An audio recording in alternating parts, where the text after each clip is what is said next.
Hello there everyone, and welcome back to Empire Total War. This time we're playing the Imperial Destroyer mod. And, well, it's Sweden, it's the Great Nordic War. Let's get straight into it, shall we? First things first, we need to start up our technology. So, with Imperial Destroyer, it actually adds this extra research thing that we already have, so a specific one for Sweden, which gives us 10 minus % upkeep cost for all army units, same for our navy, so that's good to start off with. I believe there's a few others for other nations, so it's nation-specific stuff, but you start with them. It takes quite a while to research most of these things, and I believe it's actually set to 2 turns per year. So we'll be going through this rather quickly, which means it would take, 3.5 years to get this one. So we're gonna try our best at establishing another school. And so what I'm going to do is I'm actually gonna tear down this inn and turn that into a school as well.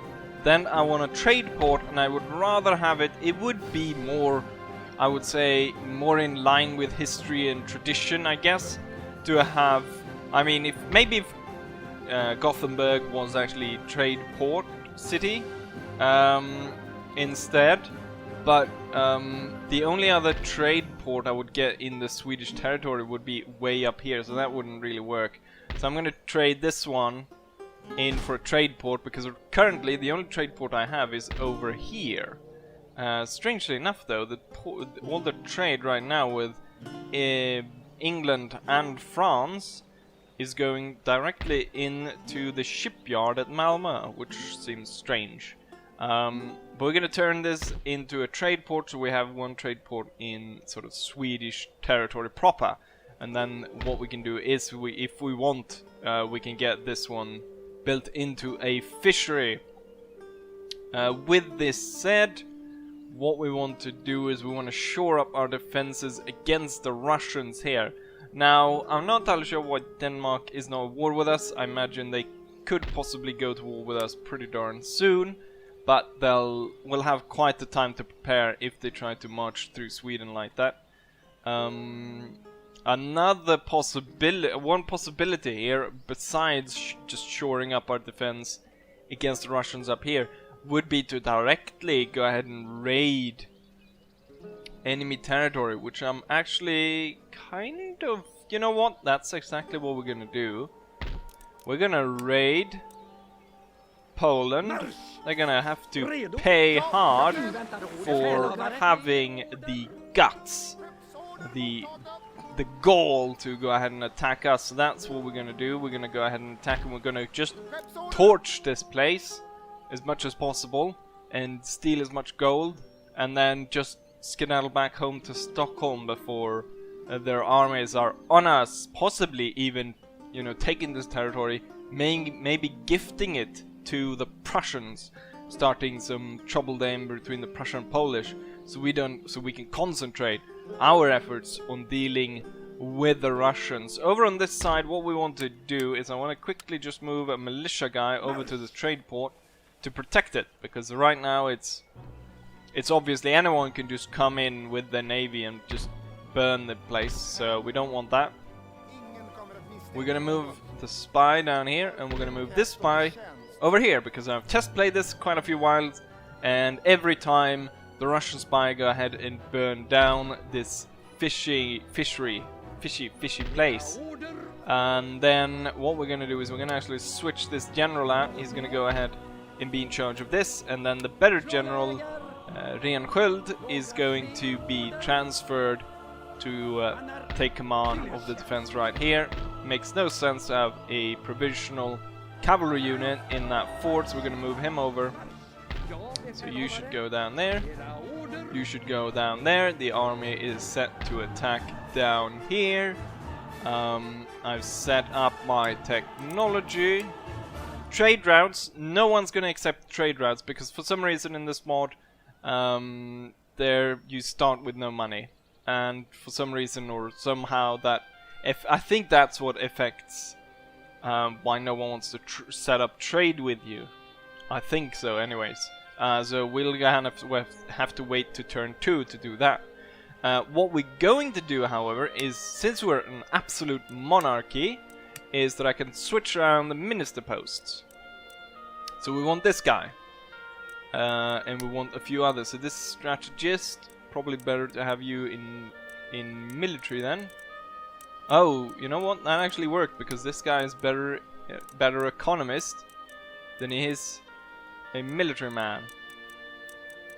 And then just quickly checking around here, I can see that this guy, Hasselquist, is better at army stuff. This guy, industrial revolutionary, and he's for treasury management, and we already have a good treasury, so we're gonna kick you out. And instead we're gonna get Tage. Yes, very nicely done. Let's see, what's Tage best at? I'm pretty sure he actually is best suited for justice. Then we're gonna see about strategies. He's pretty good at army stuff. Pious, the army guy. Let's move those guys and then kick this guy out. And what do we get? This guy, snobbish face, and he's completely worthless. So we're gonna kick him as well. At least he was in the government for a short while, so he can put that on his resume. At least this guy gets 4 stars. We're gonna kick this guy. And what are you? Tactician, not very good. We got the last one, Frank.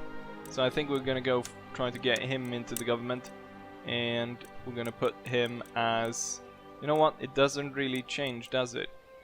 But I think head of government is better than navy. So we've got pretty good cabinet right now, and let's go ahead and see.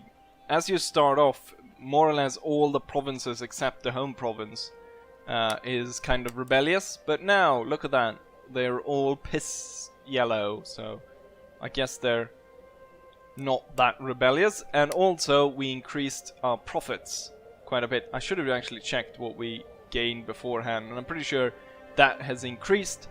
We will obviously increase trade once we are able to open up more trade routes. I expect that to rise with at least another 1,000 gold. So that's good.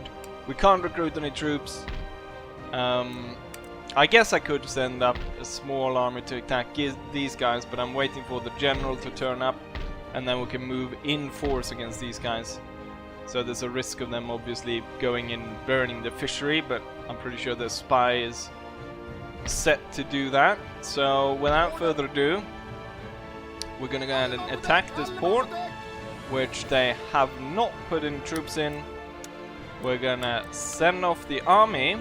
So now the army is stationed there, and we've got range, so let's go ahead and attack. They've got 4 regiments of garrison, and yes, without further ado, let's draw into this battle. Like the Vikings that came before us, the Swedish will strike from the sea. And so here we are on the field of battle. The troops that I have brought with me is 1 unit of pike. Not entirely sure why they're all called Finnish pikes. I'm pretty sure pikes came from all over the Swedish kingdom. But there we go, there's the pikes. Then we've got the regular line infantry. Let's look towards the standards, or there's them. And here's another one, crouching down in the tall grass. For some reason the cannons have been reduced to just 2 cannons. Not entirely sure why. I guess you could... I know there was a sub-mod that changed that, but it also changed a lot of other stuff, so I didn't really want to use that one. We've got the militia regiment, and then we've got 2 units of provincial horse regiments that are out here on the flank. So yes, without further ado, let's try to advance upon the enemy. Currently the enemy is actually advancing upon us. kind of-ish. Well, they've organized themselves in among the houses, which I think will suit us perfectly, because right now there is a split in between them. So if we advance at a steady pace, we should be able to catch them. I don't actually like that I put militia on that side. I should put it on this side, because the militia is definitely going to need support in an attack on the enemy. So maybe I should shift one of the cavalry units. The cavalry units don't really have that great of a position right here, so what we're going to do is we're going to shift one over to our left side. It's going to have to march like that, while this one will march to this location, prepare cavalry charge down towards that area, and we're off.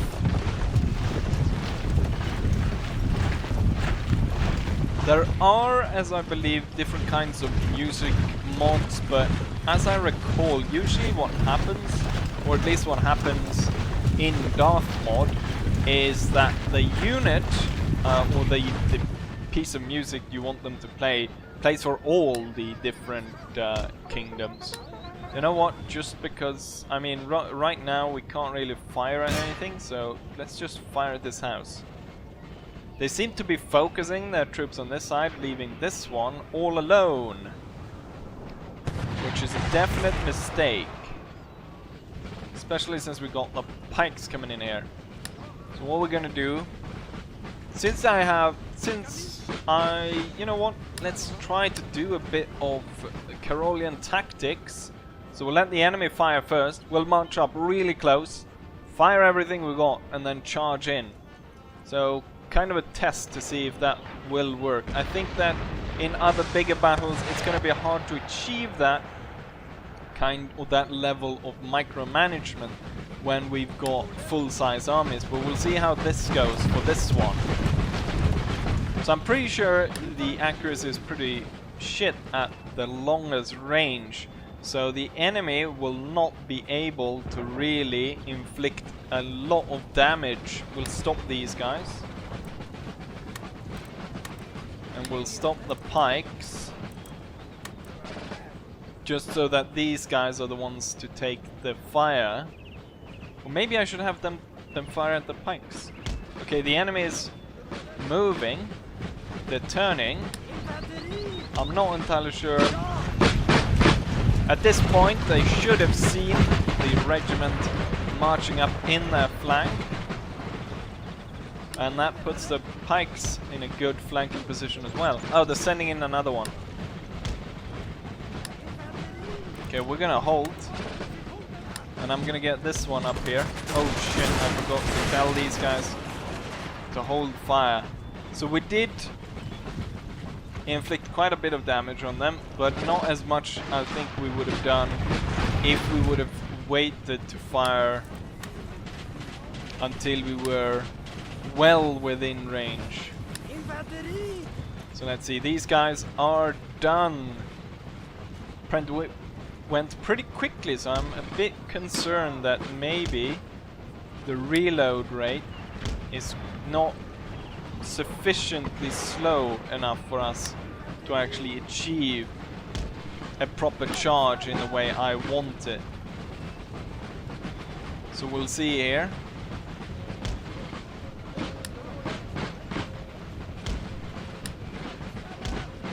Time to advance.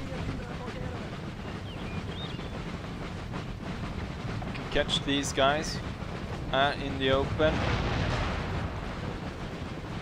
I want to see if I can break everything down. Where's this cavalry unit going? I want you to quickly move directly here now. Okay, so the enemy is not even doing anything at this point. Really? I'm turning these guys around a bit.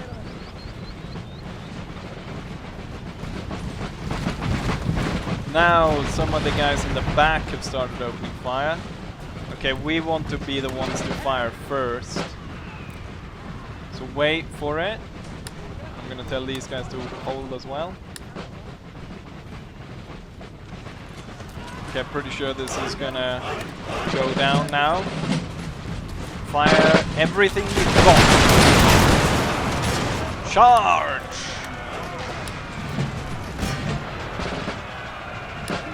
Prepare! Fire! The enemy is broken.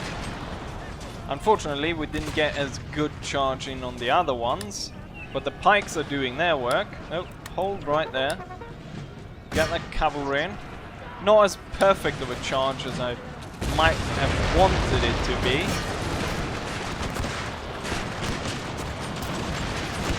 Keep on the fire.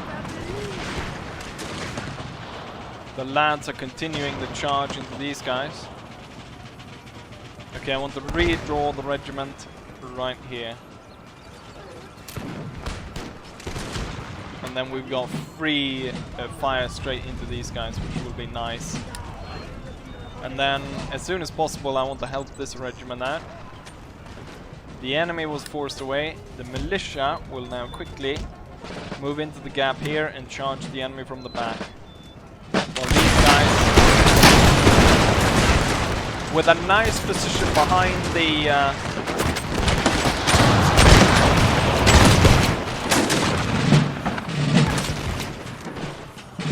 enemy is broken.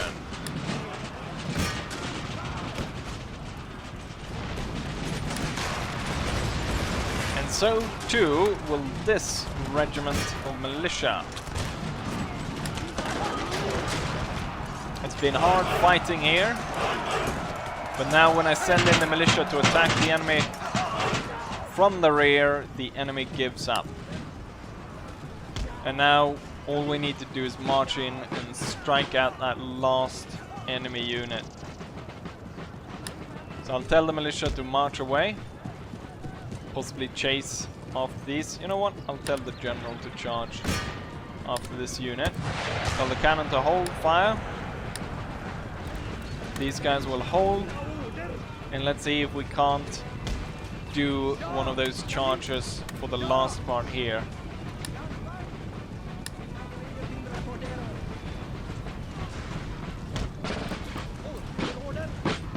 Let's see, are you guys all reloaded?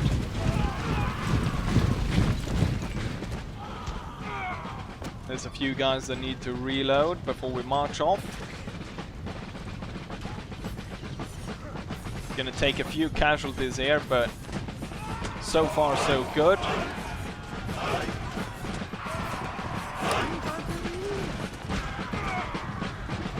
Are we ready? Let's tell these guys to hold fire just in case. Looks like we're ready, and we're off.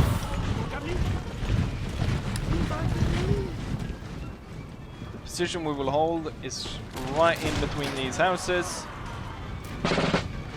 And once we're there, we'll let off the volley. To make sure that this regiment holds, we'll send in one to make sure we hold local superiority and they feel supported. There's another one coming in right behind them. Right, let's get into position quickly, shall we? Let's not lose any more men. Once in position, devastate the enemy.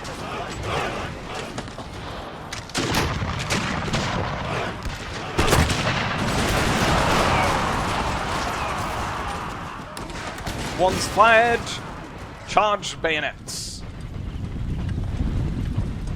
And the enemy is shattered. And they break before the regiment's onslaught. And we have achieved victory. Very nicely done. And so now all the plunder of the city will fall to us. Not that it's a lot, because it's quite a small city, but it will definitely leave a bad taste in the Polish king's mouth, as he thought this was going to be an easy victory to team up with Russia and attack Sweden from multiple locations. Right, and so back to the campaign map. And here we have the results of the battles. The Swedish only lost about 233 men, while the enemy lost everything, 1440 men. And highest killer was one of the line infantry that managed to kill almost 500 men, 499. And Western Prussia has fallen to us. We can see there's a bit of a ragtag army up here. I'm pretty sure though the Polish have a lot more troops around. And so what we want to do is just make sure that everything is broken down for the stupid Poles. And then we're gonna skedaddle back onto our boats or our ship. And once more off to sea. So in true Viking raid form, we have torched the enemy's lands and then taken back to the sea. So pretty good start here at first turn. Let's go ahead and end turn and see what the enemy is up to. One of the risks here by taking this territory and leaving it like this is obviously the fact that the enemy, or the not my enemies, but say Prussia or Austria, could declare war on us, just because this is now a very ripe target for conquest. So we'll see what happens with that. Hopefully the Polish will just go ahead and retake it. Otherwise there's diplomatic solutions where we possibly could sell it to the Prussians. But off now and end turn and see what the enemy is up to. Right, so we're back after end turn, and yeah, the worst thing that could have happened, which was the Prussians declared war, and they were able to quite quickly just move in and take the province. And I noticed that I didn't actually get any loot, so it might have been better not to actually go ahead and take the town, but just to go ahead and attack some of the outlying shops and stuff. I'm not entirely sure if you actually get money from that, but yeah, now we're at war with Prussia, but Prussia obviously don't have any possibilities of actually striking back at us at the current. But yeah, it's not obviously very nice to be at war with the Prussians. We're gonna go ahead and do a few things, but then looking at the time, it seems time to end this episode. So I'm gonna move some troops into this area. We're gonna get the spy up there. Gonna keep an eye on those Russian troop movements out here. I'm gonna go ahead and off camera go ahead and do trade deals and try to strike peace with the Prussians, and then we're gonna try to build up a bit here in our provinces. Right now I think it's more important actually to build up a few other smaller things before we go ahead and build a second school. And this trade port is obviously a priority as well. Building up anything in these provinces is not going to be a priority to start off with. Instead, what we're going to do is probably actually go ahead and just recruit another. You know what? I have a possibility to just recruit one extra infantry unit, which we're going to have in this area to prepare against a possible attack by the Russians, or if we're gonna go ahead and attack the Russians. We'll see what happens. Then my plan is actually to go ahead and probably attack the Danish, but just bring in more people to this war. Why not? Just keep bringing in people until everyone is at war with Sweden. Sounds like a plan, but hopefully I'll have secured peace with Prussia before we do that. But there's an ample target to attack Norway, and I want to close off, obviously, this route of attack. We're probably not going to attack or take the capital, because that will open up a front towards the continent, which I don't want right now. Anyways, I hope you guys enjoyed this episode, and hopefully I'll see you guys for the next one. Bye.